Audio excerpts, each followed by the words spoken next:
औज़ुबिल्लाहिमिनश्शैतानिर्रजीम बिस्मिल्लाहिर्रहमानिर्रहीम। मैं हूं नुमान अहमद भट्ट और आप देख रहे हैं G4 गुजरांवाला। नाज़रीन, हम पिछले कई दिनों से आपको गुजरांवाला चैम्बर ऑफ कॉमर्स के बारे में बहुत सी ऐसी इंफॉर्मेशन देते रहे जो कि बिल्कुल स्क्रीन से हट कर थी। इलेक्शन 2022-23 के बहुत से मरहले गुजर चुके हैं, जिसमें सी क्लास का इलेक्शन और ए क्लास का इलेक्शन था। सी क्लास के इलेक्शन से पहले दोनों ग्रुप्स जो अपनी कैंपेन कर रहे थे, हम बिला तातुल आपको वो आपकी स्क्रीन पर दिखाते रहे और उनकी जितनी भी कैंपेन थी उसके बारे में आपको इंफॉर्मेशन मिलती रही। इसी तरह सी क्लास का जब इलेक्शन आया, सी क्लास के इलेक्शन के लिए 8 लोगों ने कॉन्टेस्ट किया। दोनों ग्रुप्स की तरफ से लोगों ने इलेक्शन लड़ा, बिल्कुल अच्छे तरीके से एक बिजनेस मैन की तरह इलेक्शन लड़ा गया। सिक्योरिटी के बहुत अच्छे इंतजामात थे और जो बाद में रात के वक्त नतीजा निकला तो जीत के लिए 7 लोगों का मुकद्दर वन यूनिटी ठहरी और एक ऐसा था जो कि FIG ने विन किया। ए क्लास के इलेक्शन के लिए हालात उसी तरह मामूल पर रहे, बहुत अच्छे तरीके से पोलिंग होती रही, लोग आते रहे क्योंकि तादाद ज़्यादा थी। उस दिन 751 लोगों ने वोट डाला और जब ए क्लास का इलेक्शन था तो उस दिन 5772 लोग टोटल थे, जबकि जिन लोगों ने वोट कास्ट किया वो 3664 लोग थे। इसी तरह जब उसका नतायज सामने आए तो उस दिन FIG जो कि फाउंडर इत्तेहाद गोल्डन एहसास ग्रुप है, उन्होंने उस दिन मैदान मार लिया और तमाम की तमाम सीट्स उनके मुकद्दर में ठहरी। उसके अगले दिन के इलेक्शन की बारी जबकि किसी फीमेल के लिए, एक फीमेल मेंबर के लिए इलेक्शन होना था, तो उसके लिए सिर्फ एक ही जो कि दरख्शा इमरान के नाम से कागजात नामजदगी जमा करवाए गए और वो बिल्कुल बिला मुकाबला मुंतखब हो गई। थोड़ा सा मैं आपको हिस्ट्री में बताता चलूँ तो जो वन यूनिटी है उनके पास 13 वोट पिछले हैं और 7 वोट इस दफ़ा वो सी क्लास में ले सके और इस तरह उनकी टोटल तादाद 20 बनी और एक जो उनकी तरफ से फीमेल सीट के ऊपर मिलाकर तो उनकी तादाद 21 बनी। इसी तरह FIG के पास पिछले जो वोटों की तादाद थी वो 3 थी और 8 सीटें इस दफ़ा वो लेने में कामयाब हुए। इस तरह उनके टोटल वोट 11 हुए। इसी तरह हाउस जब बना तो हाउस के अंदर टोटल जो मेजॉरिटी है वो वन यूनिटी की ठहरी। उसके बाद आज के दिन में सदर, सीनियर नायब सदर और नायब सदर के लिए, तीनों के लिए कागजात नामजदगी जमा करवाने थे। तो उनमें सदर के लिए जिन लोगों ने कागजात नामजदगी जमा करवाए उनमें सबसे पहले वन यूनिटी की तरफ से शेख फैसल अयूब और FIG फाउंडर इत्तेहाद गोल्डन की तरफ से अता फरीद ने अपने कागजात नामजदगी जमा करवाए। सीनियर वाइस प्रेसिडेंट के लिए हमेश गुलजार मुगल और FIG की तरफ से अरफात इकराम ने अपने कागजात जमा करवाए। वाइस प्रेसिडेंट के लिए वन यूनिटी की तरफ से आदिल अंसारी और फाउंडर इत्तेहाद गोल्डन की तरफ से कमर दिलबर ने अपने कागजात नामजदगी जमा करवाए, जिसकी पड़ताल के बाद 27 को मंगल वाले दिन इन लोगों का इंतखाब किया जाएगा। हाउस के अंदर ये अपना सदर चुनेंगे, यानी कि चैम्बर का सुल्तान चुनेंगे। अभी इस बारे में बात करने के लिए मेरे साथ मौजूद हैं मौजूदा सदर Gujranwala chamber of commerce Mohammad Shoaib Bhatt साहब। अस्सलाम वालेकुम भट्ट साहब, बहुत शुक्रिया आपने हमें टाइम दिया। हम आपसे बातें करेंगे थोड़ी सी इलेक्शन से रिलेटेड, जो कि इलेक्शन गुजरा उसमें कौन कौन सी क्या क्या किस तरह के मराहिल से आप लोग गुजरे। तो मुझे ये बताएं कि सबसे पहले जो दोनों दिन में आपने, सबसे पहले मुबारकबाद के मुस्तहिक हैं आप कि आपने बड़े अच्छे तरीके से इस मरहले को अपने अंजाम तक पहुँचाया। और दूसरी मुबारकबाद आपको ये है कि पहले दिन की 7 सीटें आपको मिली और दूसरे दिन अनफॉर्चुनेटली इसकी वजह आप ही बताएंगे कि आपको क्यों ना मिल सकी। इसकी वजह आप ज़रा बताएंगे कि ए क्लास के आपके लोग क्यों ना जीत सके और आपके हारने की क्या वजह थी? जी, बिस्मिल्लाहिर्रहमानिर्रहीम, अल्हम्दुलिल्लाहि रब्बिल आलमीन। शुक्रिया नुमान साहब और अस्सलाम वालेकुम व्यूअर्स। देखें, ये बात ये है कि जो पहला इलेक्शन सी क्लास का था वो देखें, आपको पता, वो सबको पता था कि इलेक्शन नेक टू नेक जा रहा था और वो इलेक्शन हम लोग जीत गए। और सेकंड डे का जो इलेक्शन था 21 को एसोसिएट क्लास का, वो इलेक्शन भी हमने ही जीतना था। तो इट वाज वेरी अनफॉर्चुनेट कि मैं इलेक्शन कमीशन से और सेक्रेटरी जनरल से ये कहता रहा कि ये बूथ बहुत कम आप लोगों ने बनाए, रश बहुत होगा और बहुत ज़्यादा वोटर्स हैं और ये बहुत कम बूथ हैं, लोग इसको जो है पोल नहीं कर सकेंगे। तो इन्होंने कहा नहीं जी ये बहुत हैं, 7 बूथ बहुत हैं, और वही हुआ। एक्चुअली जो हमारे वोटर्स थे जो शहर के थे वो तो ज़ाहिर है हमारे और उनकी तरफ से मिला जुला रुझान तो मौजूद था, लेकिन हमारी जो मेन स्ट्रेंथ थी वो हाफजाबाद, कामों की, वज़ीराबाद, नौशहरा विरका, ये हमारी मेन स्ट्रेंथ थी, जो हमारी तहसीलों के वोट थे। तो वो वोट हमारे आए, वो अनफॉर्चुनेटली इतनी देर सस्टेन नहीं कर सके, गर्मी बड़ी थी, धूप थी और बड़ी लंबी लाइन लगी रही, तो वो बड़ी देर खड़े रहे और खड़ा इंतज़ार कर कर के तो फिर वो जो है ना उन्होंने कहा कि आज वापस चलते हैं। तो वैसे भी एक पहले मैंने अपने पहले एक जगह पे इंटरव्यू पे कहा था कि जो जीता हुआ ग्रुप होता है उसके साथ दो चीज़ें चलती हैं। एक तो कि वो लोग कहते हैं कि यार ये तो जीते हुए इन्होंने जीत ही जाना है, तो क्या है, खैर है, बोर्ड ना भी डालेंगे तो कोई बात नहीं। एसोसिएट क्लास हमारी ज़्यादा स्ट्रेंथ मौजूद थी, तो ये एक मेरे ख्याल में सबसे बड़ी मेन वजह ये बनी कि नेक्स्ट टाइम इंशाल्लाह जब इलेक्शन होंगे तो जो है वो एक बड़ी जगह पे एसोसिएट का क्लास का इलेक्शन होना चाहिए, ताकि लोग अपने जो आएँ वो आराम से वोट डालें। 7 बूथ की जगह 20 बूथ होने चाहिए ताकि आराम से ये सारी चीज़ें चलती जाएँ। सब आपके मुखालफिन तो ये कहते हैं, जिस तरह आपने कहा कि हाफजाबाद, कामों की, वज़ीराबाद, दूसरी तहसीलों के जो वोट थे वो आए और वो वोट कास्ट ना कर सके, जबकि इन तीनों तहसीलों के जो वोटर्स हैं उनका दावा करते हैं आपके मुखालफिन के ये तीनों वोटर्स हमारे थे और इन्हीं को हम वोट जो कास्ट करवाने में कामयाब हुए। नहीं, ऐसी कोई बात नहीं है। कामों की में हमारी स्ट्रेंथ मौजूद थी और उसमें फैसल यूब के पहले भी जब उसने इलेक्शन लड़ा था उसने हमारे साथ किया, उस पर प्रोग्राम भी किए। वज़ीराबाद में हमारा एक बहुत बड़ा प्रोग्राम हुआ और वज़ीराबाद C क्लास के भी और A क्लास के लोग जो हैं वो हमारे साथ आए, वो हमारे कैंप में मौजूद थे। और इसी तरह अगर आप देखें नौशहरा विरका से लोग हमारे साथ थे और बकाया भी जो तहसीलें हमारे साथ थी उसमें कोई दो राय नहीं है। देखिए, कामों की से रीप का ये दावा है कि हम 100% वोट हमने लिया है। हमारे राइस एसोसिएशन के लोग जो हैं जिसमें वो कहते हैं अलीपुर हमारे साथ था, हाफजाबाद हमारे साथ था, कामों की हमारे साथ था, गखड़ हमारे साथ था, वज़ीराबाद हमारे साथ था। तो क्या ये उनका दावा गलत कहते हैं आपके? वो उनके रीप के मुकम्मल वोट जो थे आप उनको लेने में कामयाब वो नहीं हुए या आपने में कुछ वोट लिए? जो राइस के वोटर्स हैं ना वो हमारे पास जब कॉर्पोरेट क्लास का जब गिनती हो रही होती है ना तब पता चल जाता है कि कौन किसको डाल रहा है। जब आपका एक वोट आता है, आप कहते हैं एक जिन जो उनका एग्जेक्टिव पे राइस सेक्टर से खड़ा है एक वोट उसे डाल रहा है और नीचे 7 वोट आपके ग्रुप को डाल रहे हैं, तो पता चल जाता है कि ये राइस वाला आपको वोट दे के चला गया। जो कामों की है उसमें जितने वोट्स हैं वो या राइस के हैं, तो एक वोट जो है वो एक टेक्सटाइल का है, वो एक है, बाकी सारे राइस के वोट थे। तो हमारे ग्रुप में तकरीबन 22 लोग थे। 3 लोग जो थे वो मिर्ज़ा साहब हैं बरादरान, वो अलीपुर से हैं, तो वो बाजवा साहब के बहुत करीबी अजीज़ हैं, तो वो हमें पता है, उन्होंने हमें वोट दिए, हमारे साथ थे, वो हमारे साथ राब्ते में थे। और 5 वोट ख्वाजा बरादरान के अपने हैं, उनके बेटों के, उनके नाम के हैं। तो 8 ये हैं। एक मेरा दोस्त है कैंट से अरसलान, शेख मुमताज़ साहब का भाई है, तो वो है। तो ये देखें 9-10 वोट तो ये बन जाता है। उसके बाद जो है शेख सरवत इकराम साहब के 2 अजीज़ थे, वो आए। फिर आप आमिर अजीज़ साहब को आप कहीं नहीं गिनते, कि आप वकार साहब को कहीं नहीं गिनते। ऐसा नहीं होता। जो लोग ये समझते हैं ना कि यार ये फ़लाँ सेक्टर, मेरे ख्याल में तो राइस सेक्टर से हम लोग ज़्यादा अच्छे वोट ले गए, चले गए, इसीलिए तो हम लोग जीते हैं वो इलेक्शन। और इसी तरह अगर आप देखें जो बाकी सेक्टर्स हैं वहाँ जो जहाँ से हम लोगों ने इलेक्शन को किया वो उसमें इंडिविजुअल भी जो थे, आप देखें उनके जो ग्रुप है वो इंडिविजुअली 100-150 लोगों पे अब मुश्तमिल था। तो एक एक वोट, तो एक एक उनके किसी चीज़ का वोट हो तो वही 200-250 बन जाता है। तो इसलिए इसमें ये नहीं है लोगों ने नहीं कोई ट्रांसपोर्ट किया, लोग जो हमारे बिज़नेस कम्युनिटी के दोस्त हैं, हमारे भाई हैं, उन्होंने हमारे ग्रुप को ही प्रॉपर सपोर्ट किया और मेरा नहीं ख्याल ऐसा कुछ है। देखिए, A क्लास का जो इलेक्शन आप हारे हैं इसमें आपके मुखालफिन का ये भी कहना है कि जी चूँकि हम उनमें से कई लोग ऐसे हैं जो आपके ग्रुप के साथ रहे हैं, उनका ये कहना है कि जी ये अपने आप को जो इस ग्रुप के लोग हैं ये ब्रांड समझते हैं और ये समझते हैं कि A क्लास के वोटर के पास जाना हमारी जो है ना वो तौहीन है, हम उनके पास नहीं जाएंगे। और बहुत से ऐसे वोटर A क्लास के ऐसे हैं शायद जो आप जिनके साथ आप कांटेक्ट ही नहीं कर सके।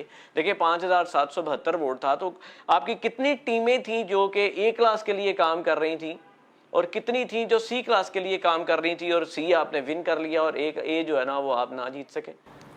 देखिए ये एक अनफॉर्चुनेट था बड़ा कि मैं चौक प्रेसिडेंट चैम्बर ऑफ कॉमर्स था, तो मैंने अपनी इधर भी ड्यूटीज़ देनी थी, तो मैं उस तरह इस चीज़ को नहीं जैसे, वरना मेरा तो मतलब ज़्यादा तवज्जो लास्ट मेरे इलेक्शन पे जब मैं खुद इलेक्शन लड़ रहा था तो मैंने एसोसिएट क्लास को ख़ास जो है ना वहाँ पे उनकी तरफ तवज्जो दी थी।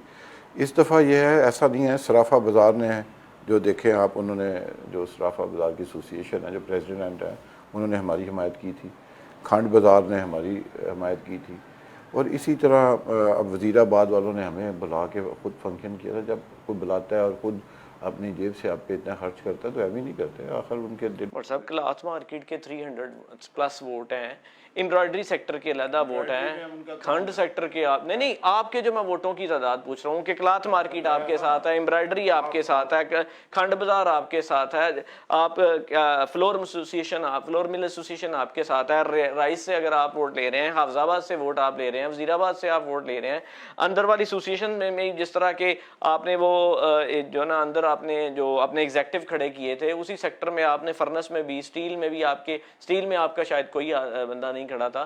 तो इस तरह खड़े करने के बावजूद अगर आप शहर में वोट नहीं ले सके। साहब थे हमारे खड़े, किस तरह आप कहते हैं 1800 कुछ वोट हमारे लिए मलक अमीन नाज साहब ने, 27-28 वो तो श्रमिक सेक्टर से हैं। नहीं, वोटों का बता रहा हूँ, उनके हमारे वोटों का 27-28 वोटों का फ़र्क था मलक अमीन नाज के और उनके लास्ट बंदे का। देखिए बात यह है कि हमारा कुछ ऐसी चीज़ें हो गई कि ओवरलुक भी कुछ चीज़ें हो गई, जैसे आपने देखा होगा कि हमारा कुछ 250 के करीब पैनल वोट जो है वो टूट गया।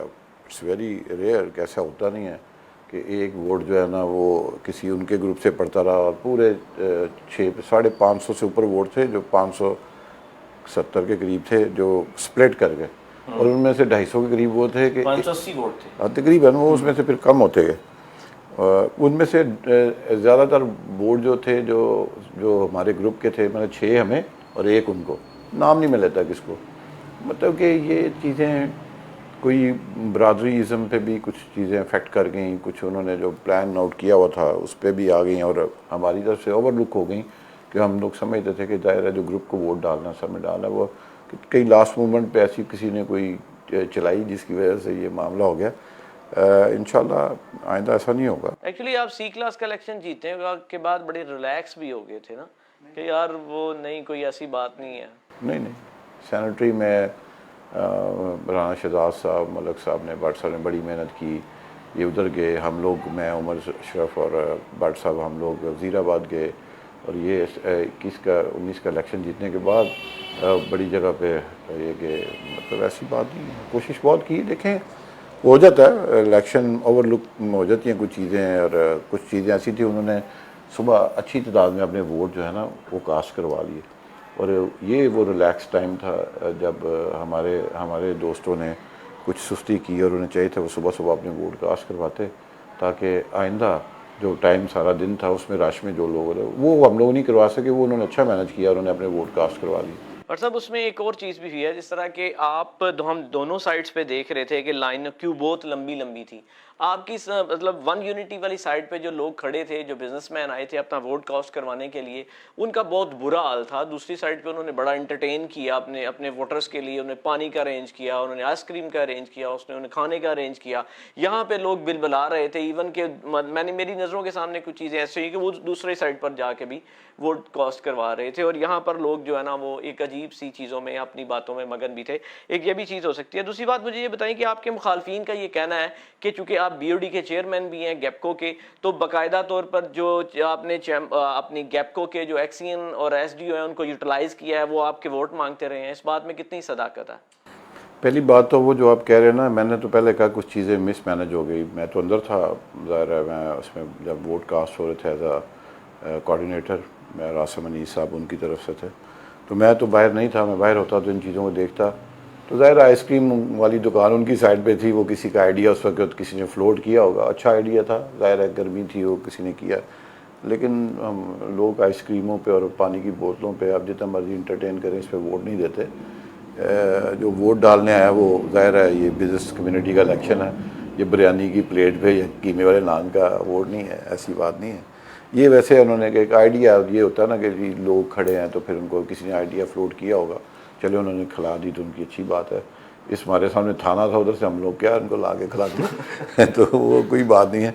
अच्छा, दूसरी बात आप कह रहे हैं बीओडी का चेयरमैन हूँ और मैंने किसी को कहा, पहली बात तो ये देखें जब किसी पे आप इल्ज़ाम लगाते हैं या बुहतान लगाते हैं तो आप दुनिया में भी और आखिरत में भी अल्लाह के सामने जवाब देते हैं। आपको तस्दीक कर लेनी चाहिए कि इसमें कितनी हकीकत है। और मैं आपको ये बता रहा हूँ कि मैं खुदा को जवाब दूँ इस चीज़ का। मैंने अपने जो इलेक्शन जब मेरा चैम्बर का भी हुआ था तो मैंने कुछ चीज़ें अपने साथ एग्रीमेंट किया था अपनी ज़ात के साथ कि मैं अपनी ज़ात के लिए इस चेयर को इस्तेमाल नहीं करूँगा।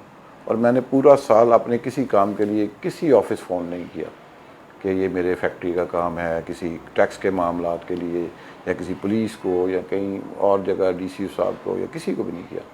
ये मैंने अपनी ज़ात के लिए कोई ऐसा काम नहीं किया। ये मैं आपको बताता हूँ कि खुदा इस चीज़ का गवाह है कि मैंने ALM से लेकर CO साहब तक अगर किसी को मैंने कहा हो कि किसी को वोट के लिए कहें, या कोई मैंने सोचा भी हो, तो मैं अल्लाह को जवाब दूँ और इंशाल्लाह इसका फ़ैसला अल्लाह ताला ज़रूर फरमाएंगे।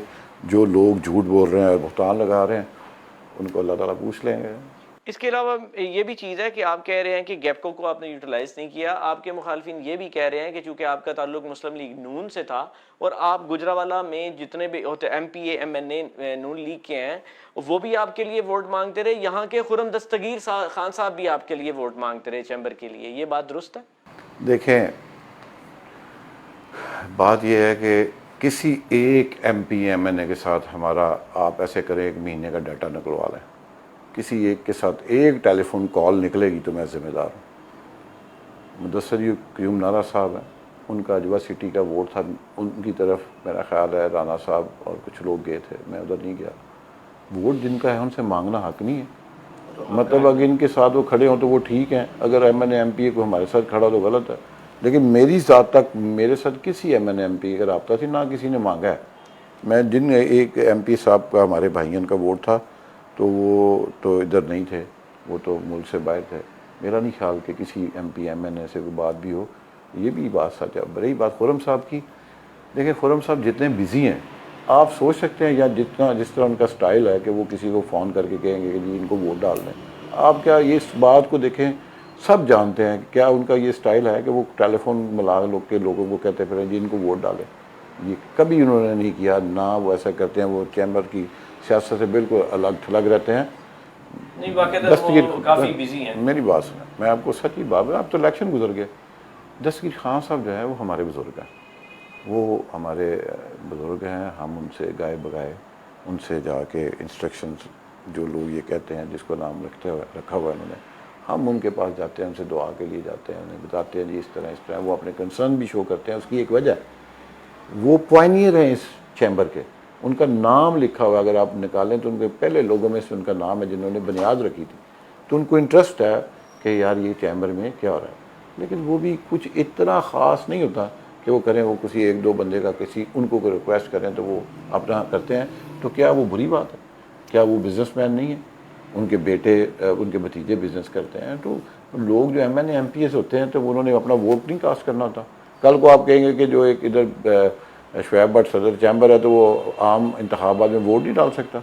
वोट जिसका जिधर उसने डालना ही और मांगना तो है ना उनसे फिर, कि नहीं मांगना चाहिए? तो ये ऐसी बातें हैं। MNA MPS मांगते हैं, हम कहें जी आपकी जो टिकट होल्डर थे वो उधर से मांगते रहे। नहीं, ये बात आपकी ठीक है। खुरम साहब काफ़ी बिजी हैं, वो तो लोगों को। सदीक महर साहब किधर थे? सदीक महर साहब उनके भाई तो साइड पे ही थे। किधर? यानी कि FIG का। तो फिर इसका मतलब ये हुआ क्या? वो कह रहे हैं इलेक्टेड लोग हमारी साइड पे नहीं। वैसे तो उनके पास भी देखें पाकिस्तान तहरीक इंसाफ के अमर रहमान साहब नहीं, इनके मेरी साथ बात सुने, इलेक्टेड नहीं तो वो हमारा कसूर है, वो इलेक्ट नहीं हुए तो अपने आप को तो वो टिकट होल्डर क्या है कि इलेक्टेड ही समझते हैं ना। जो बात तो नहीं, मैं दोबारा दोहराता हूँ कि खुरम दस्तगीर साहब माशाल्लाह वो बड़े बिजी हैं। वो तो आपके लिए वोट नहीं मांग सकते, वो तो लोगों को बिजली के दलदल से निकाल लें तो वो बड़ी बात है।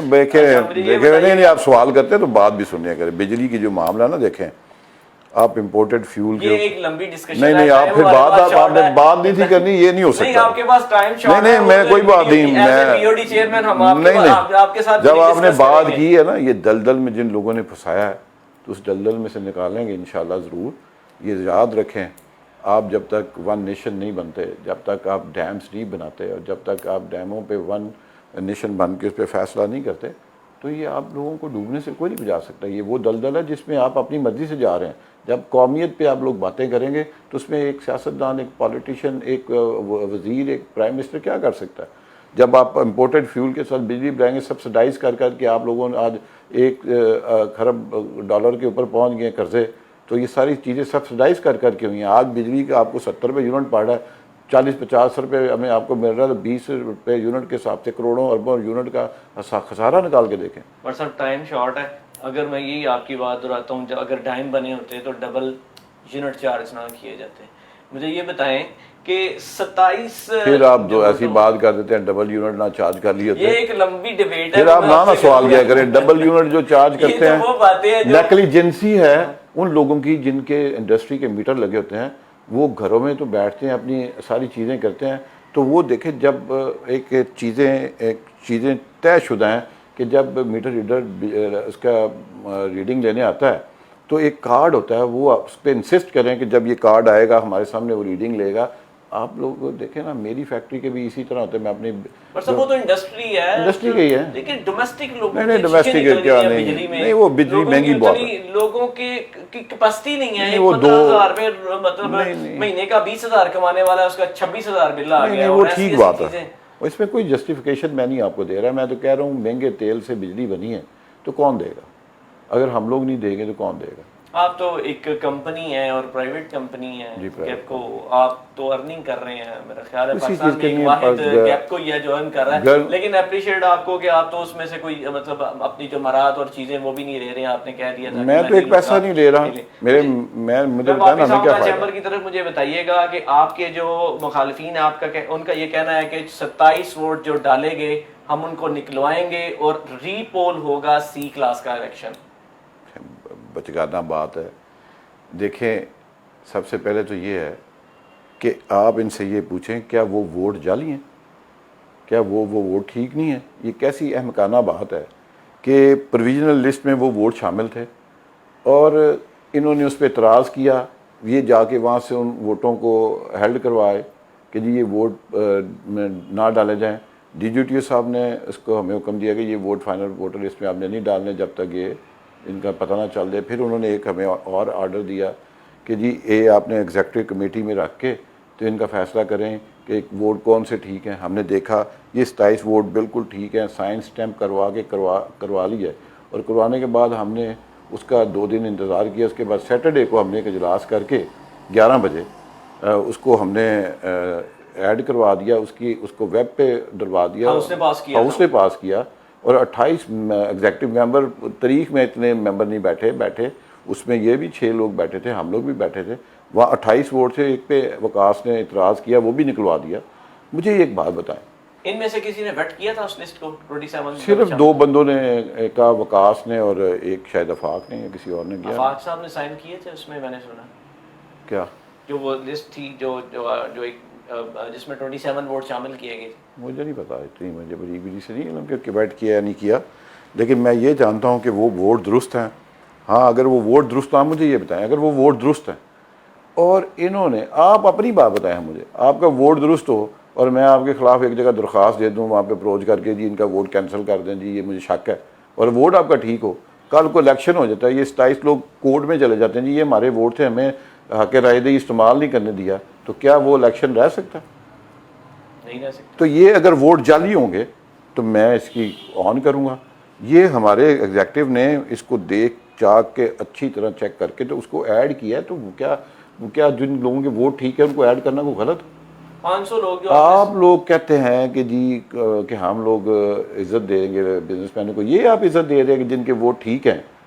क्या आप समझते हैं कि वो सारे वोट 27 वो तो कहते हैं कि इन्होंने निकाले थे, हमने डलवाए हैं? नहीं यार, ये सारा झूठ है, इन्होंने निकलवाया। मेरे पास, मैं आपको अभी निकाल के दिखा दूँ। तो वो 500 वोट भी तो है ना जो आपने निकलवाया, जिसने रिवेंज ली है आपके साथ। अच्छा, ये भी आज मैंने अखबार में खबर पढ़ी, अच्छा हुआ इन्होंने इस तरह की खबरें लगवा रहे हैं कि बदला लिया। हाँ। बदले की तो सियासत कर रहे हैं आप लोग। आप किसी को सर्विसेज या डिलीवरेंस या आप किसी की इज्जत के लिए या बिजनेस कम्युनिटी की खिदमत के लिए तो इलेक्शन नहीं लड़ा आपने। आप तो बदला लेना चाहते हैं, मलक ज़हीर से आप बदला लेना चाहते हैं, अखलाक भट्ट से आप बदला लेना चाहते हैं।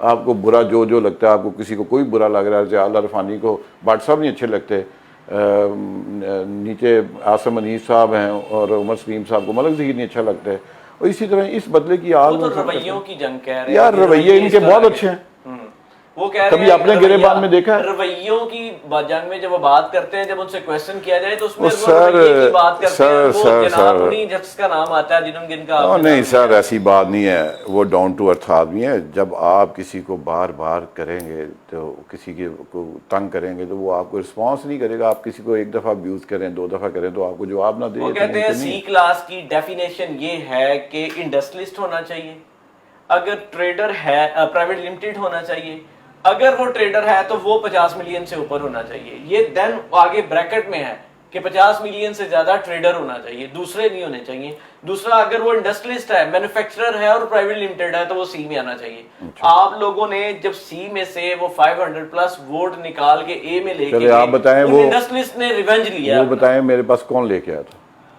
लेके तो चले शेख असलम साहब आए थे। आप बताएं ना, तो फिर आपको अपने सवाल पे भी ख्याल नहीं आ रहा? क्या नहीं, करें? मुझे तो आ रहा है, लेकिन वो कहते हैं मुझे अगर शेख बताएं, असलम लेके साहब कौन ले लेके आए। आया?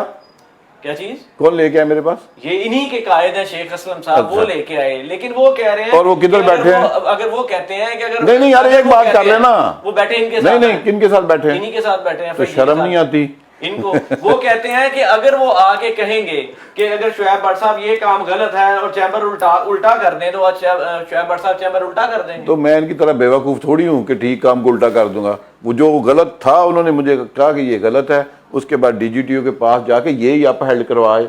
अभी देखे ना, यही हाई कोर्ट गए हैं तो वो हाई कोर्ट ने डिसमिस कर दी इनकी पिटीशन की। ये बिल्कुल ठीक किया चैम्बर ने। अगले साल आप देखेंगे सारे चैम्बर्स में यही रूटीन होगी। और लोगों को पता क्यों नहीं हुई? क्योंकि वहाँ पे इलेक्शन नहीं होते, वहाँ पे सिलेक्शन है। हमारे शहर में इलेक्शन होते हैं, तो इसलिए ये सारा मामला हुआ। आप मुझे ये बताएं, ये इनका सारा नज़र थी कि ये जो वोट्स हैं, ये जो है वो लूमों के 170 के करीब ये वोट थे जो जिसके पावर लूम सेक्टर के, टेक्सटाइल के। मैं खुद टेक्सटाइल सेक्टर से हूँ।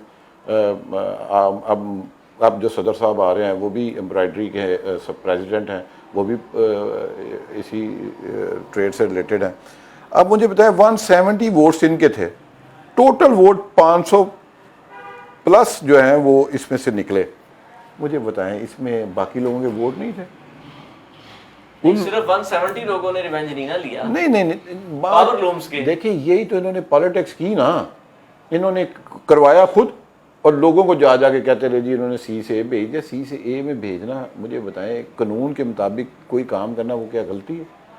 हमारे लोगों को ये इल्म है कि इंशाअल्लाह ताला अल्लाह के हुक्म से मेरे ख़ानदान का हमेशा से ये वतीरा रहा है कि हम लोग कभी किसी से ना रिवेंज लेते हैं। आप देखें, इलेक्शन जीते, मैं इलेक्शन जीत के इन्होंने हमें मुबारकबाद तक नहीं दी। मैं इनके पास खुद गया और इनसे सलाम दी, इनका शुक्रिया अदा किया। इलेक्शन हम लोग हारे तो भी मैं इनके पास खुद चल के गया और इन्होंने कहा यार कहा सोना माफ़, इलेक्शन गुजर गए हैं, शहर के हालात को बेहतर करें। इलेक्शन जीतने के बाद मैंने तकरीर की, मैंने कहा बाजू खुले हुए हैं, आए मिल के बिजनेस कम्युनिटी की खिदमत करें, आए सब मिल के बिजनेस कम्युनिटी की खिदमत करते हैं। तो अगर आप अगले दिन ही, एक दिन गुजरा, इलेक्शन गुजरा, आप एक इलेक्शन जीत गए और इतने मगरूराना अंदाज में आप फिर वही बयानबाजी, वही अखबारों में नेगेटिव खबरें दे रहे हैं जिसका कोई सर पैर नहीं है, तो फिर यही है, अल्लाह ताला इसका खुद अगले आने वाले सदर फैसल अय्यूब क्या आप जैसा डिलीवर कर सकेंगे? इंशाल्लाह ज़रूर करेंगे। मैंने पहले कहा है कि मेरी डिलीवरेंस के पीछे मेरी एक पॉलिटिकल एक तरबियत मौजूद थी, और लेकिन उसके पीछे जो मेरे सीनियर्स हैं उनका हाथ था। और इंशाल्लाह फैसल के भी पीछे हम लोग खड़े होंगे इंशाल्लाह। अच्छा, मुझे ये बताइएगा कि आपके पास 13 वोट थे पिछले साल के, अब जो अपोजिशन है उनके पास 8 वोट होंगे अगले साल। क्या प्लानिंग है आपकी? 8 वो घर से लेके आएंगे, उनको वोट कम चाहिए होंगे। जो मुझे जानते हैं ना, उन्हें पता है पिछला इलेक्शन मैंने लड़ा था, अल्लाह की मेहरबानी से जीता था, और अब भी उनको पता है ये इलेक्शन मैं उस तरह तो नहीं लड़ सका, लेकिन अल्लाह की मेहरबानी से अपने ग्रुप को जिताया है। प्रेसिडेंट जब बंदा होता है ना, उस पर बड़ा बोझ होता है डे टू डे के कामों का। अनफॉर्चुनेटली वीपी एसवीपी साहब जो हैं उनके साथ लाइजॉन चौंक वो दूसरे ग्रुप में चले, ख़त्म हो गया। सारी डॉक देखनी है, सारे चेक साइन करने हैं, डेली सारी फाइलें साइन करनी है, मीटिंग्स को भी करना है, लोगों के काम भी करने हैं। तो आपने कन्विंसिंग कब करनी? अब मैं फ्री हूँ और मैं इंशाल्लाह ताला अपने ग्रुप के अब तो तीनों दफ्तर भी आपके पास हैं। दफ्तर तो जो दफ्तरों में बैठेंगे उनके हैं।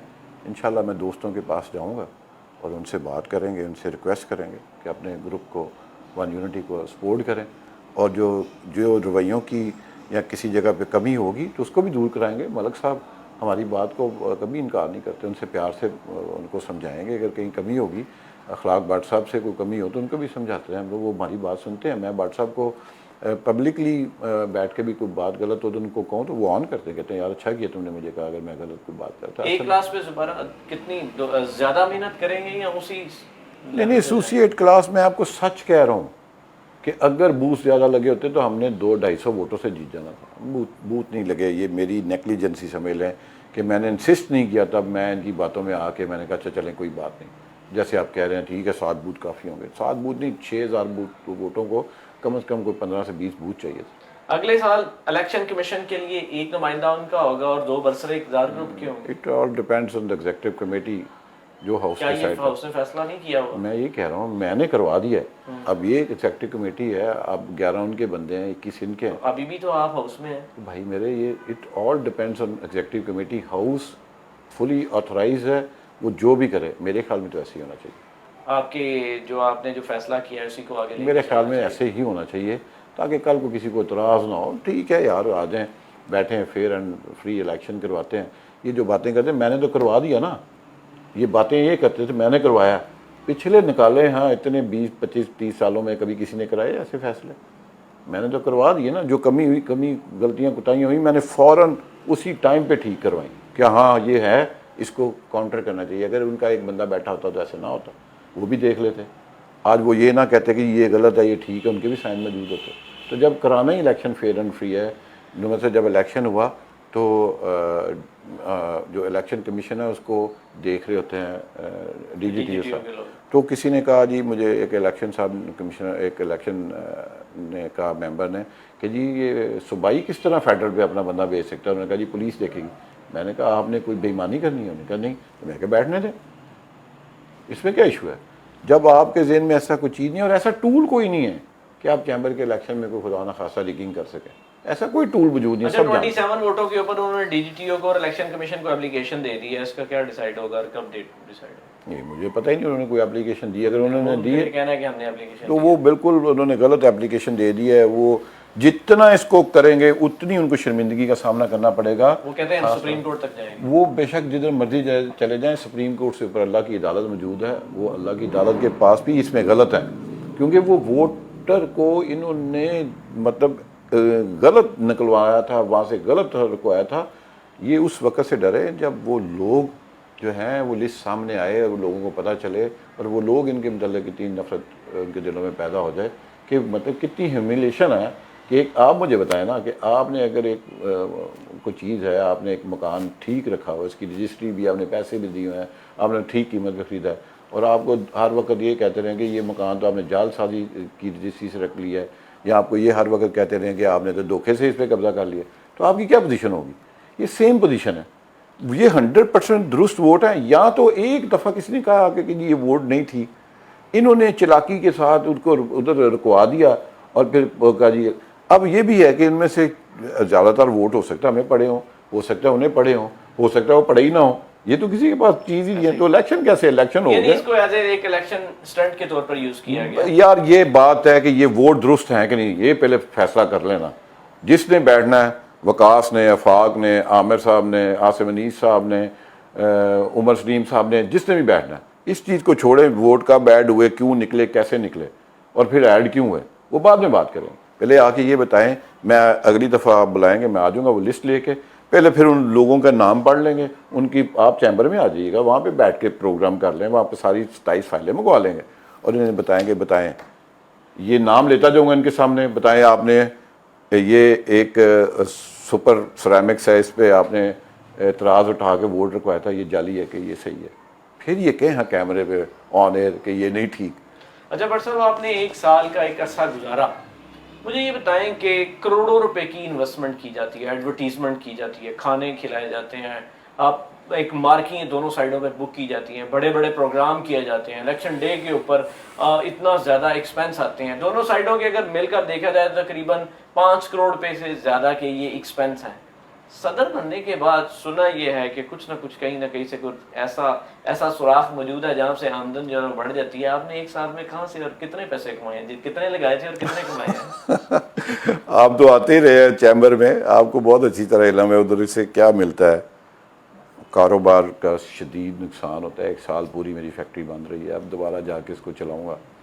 और ये है कि आप बहुत सारा पैसा आपको खर्च करना पड़ता है, ज़ाहिर है मेहमान नवाजी करनी पड़ती है, आना जाना, कहीं इस्लामाबाद जा रहे हैं, आप कराची जा रहे हैं, या बाहर जाते हैं, या कहीं भी जाते हैं, लाहौर जाते हैं, बहुत सारे आपके यूजुअली जो है ना वो ऐसी अराउंड द कंट्री आपको जाना पड़ता है, 2-4 दफ़ा कराची भी जाना पड़ता है। अगर आप सारी मीटिंग्स अटेंड करें ना तो ट्रैवलिंग का एक्सपेंस ही जो है ना वो 1 लाख रुपए से 2 लाख रुपए का आपको महीने का ये बन जाता है, और बहुत सारे एक्सपेंस होते हैं।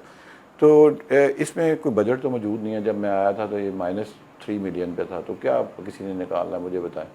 नहीं, कैंपर में से तो कुछ नहीं निकलता। तो फिर क्या सुना ये है कि जो सदर बनता है वो अपने बिजनेस को इंटरनेशनली एक्सपेंड करता है, बाहर के जो एम्बेसडर्स के साथ रिलेशन बिल्डअप करने के बाद वहाँ पे सोर्सिंग की जाती है। You don't have such time कि you go for this all for all। Exactly, सदर नहीं कर सकता, उसके पीछे टीम बैठी है, काम करती है। आपने तो नहीं किया, आप कह रहे हैं मैं फैक्ट्री बंद करके आ गया था। नहीं सर, नहीं, ये बिल्कुल झूठ है जो ये प्रोपेगेंडा कर रहे हैं। मैं उन सब दोस्तों को कहूँगा जो अपने अपने जहन में कुछ चीज़ें बिल्ड करके बैठे हैं, तो मैं ये ऑन एयर उन्हें कहता हूँ ऐसा ना करें, ऐसा मत सोचा करें, नेगेटिविटी से बाहर निकल आएँ। आप जितना नेगेटिव सोचेंगे उतना आप बिला वजह घरों में बैठे जो है ना वो अल्लाह ताला की गिरफ्त में आते जाएंगे। मुझे बताएं, उमर सलीम था, उसने अपने दौर में कौन सा नया महल खड़ा कर लिया?